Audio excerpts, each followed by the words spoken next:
So we'll start our series on 10-minute astrology lectures by God's plan. So for the starting of the Vedic astrology, we have to look for the base. The base of the Vedic astrology is Brihat Prashar Hora Shastra. Brihat Prashar Hora Shastra is basically the foundational scripture of the Vedic astrology. Rishi Prashar and his disciple Rishi Maitre both were having a conversation. Rishi Maitre was asking his guru that what is the nature of astrology, what are the rules of astrology, how the cosmos governs the human life. So Prashar answered him from the bedrock of all the Jyotish knowledge. And this conversation was compiled in a single book that is called the Brihad Prashar Hura Shastra. So the base of entire astrology, the base of the entire branches of astrology, that is the Brihad Prashar Hura Shastra. This is the ancient Indian Jyotish knowledge.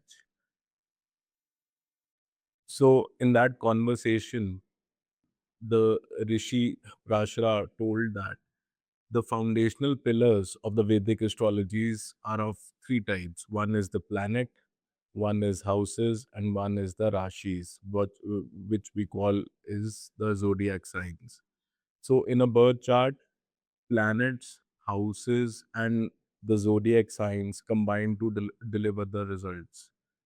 They form different yogs, different combinations to give good or bad effects to the life of the native. So, planets are basically the celestial bodies acting as the cosmic agents. They are like the actor who is going to perform on a stage. So, actor is doing some acting job, and it is his job to do favor to that role.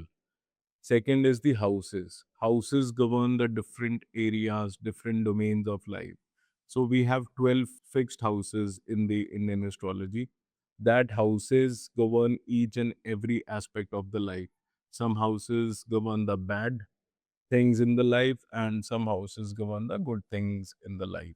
So they are always fixed. They are, if I have a fifth house in my birth chart, you also have the same house, and it is in the same location. So these 12 fixed houses, they are the experience. They represent the different facets of existence. Then comes the Rashi. When actor was acting on a stage, house is a stage, planet is the actor. Then the Rashis are the costumes. So if a person who has a warrior tendency and he is made to play the role of a musician, he won't do justice to the role. So Rashis play a very important role in justifying the comfort of the planet in a particular house. If Rashi is aligned with the planet's energy, it is in favor of the planet, then the houses will give good results. So basically, the combination of all these three will deliver very good results. If the Rashis are of the opposite nature of what planet represents, then it will be of bad outcomes. The bad outcomes will come, and basically it will bring negative things to the life. Nakshatras are also the part of the Rashis. We'll discuss nakshatras later, but nakshatras are the constituents of the Rashis. So we have automatically covered nakshatras in this. So, in this knowledge, the planets were divided on the basis of Varna. Varna means duty, it is the classification based on duty. So, the planets have their natural duty or a function in the universe. So, one here does not refer to the caste by birth, but it represents the nature of the work of the planet, the responsibility that the planet is given, the responsibility that each planet represents. So, first one is Brahman Varn. Brahman, but in ancient India, Brahmins were the teachers, the dissipators of knowledge, who gave wisdom, who gave philosophical lectures, who gave spiritual guidance to the normal people. So, Brahmin Varn planets are Jupiter and Venus. Jupiter is the guru of the lords, the guide of the gods. It is the counselor, it is the advisor of the gods. So gods are sun, moon, and Mars. So Jupiter was the guide of all these gods. Venus, on the other hand, was the guru of the demons. So demons are Rahu, Ketu. So Venus is the guru of demons. So both were the guides, both were the counselors, both were the advisors, but to a different section of the people. But their nature was same. They all carried the Brahman one. Then comes the Kshatriya one. Kshatriya one means the warrior duty. It was the duty of the Kshatriyas to protect and to attack. They usually protect from the invasion, and when the country has to expand, the Kshatriyas attack on the others and they take over the land. So they signify authority, power, courage, leadership, defense, and discipline. In modern context, people working in military, police, or they are working as an administrators in government, they are represented by Kshatriya one, and the two planets are Sun and Mars. Sun specifically is related to government and administration, and Mars specifically is related to military and police. Then comes the Vaishya one. Vaishya one means the person who were involved in the commercial activity, the persons who were involved in trading, business, the transactions that happened in day to day life, they are all represented by the Vaishya Dharma.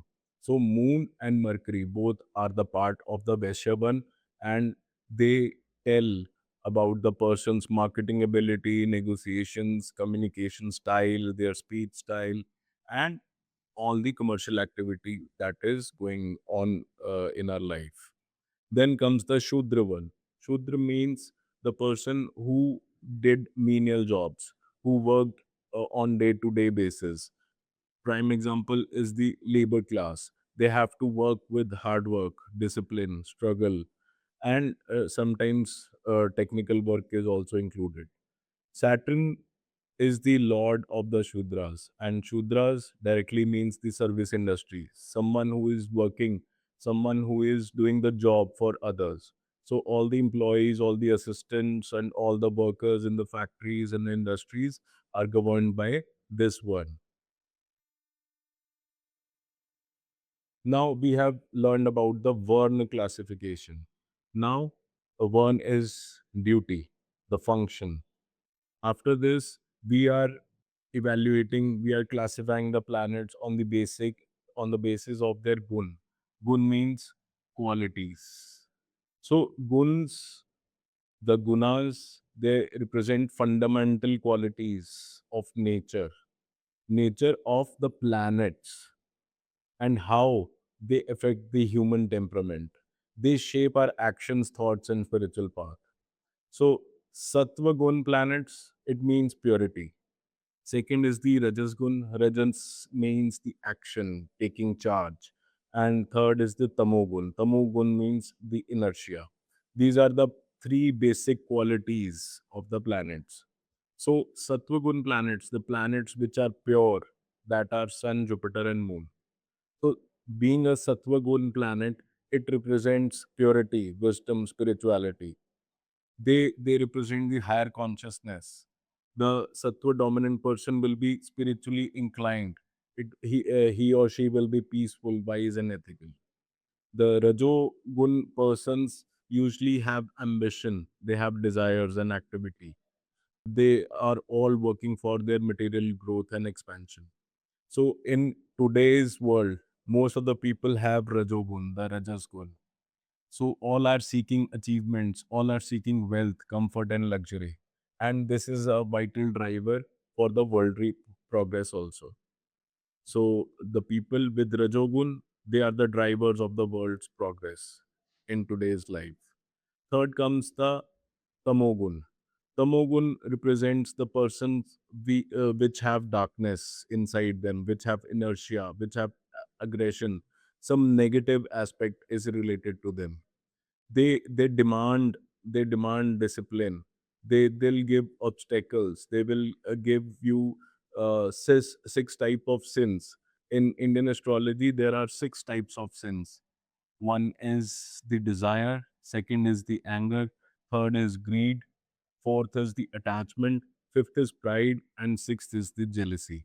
So these planets usually give you struggle. These planets give you obstacles in life. And the planets with Tamogun are Mars, Saturn, Rahu, and Ketu. They are also called the natural malefics.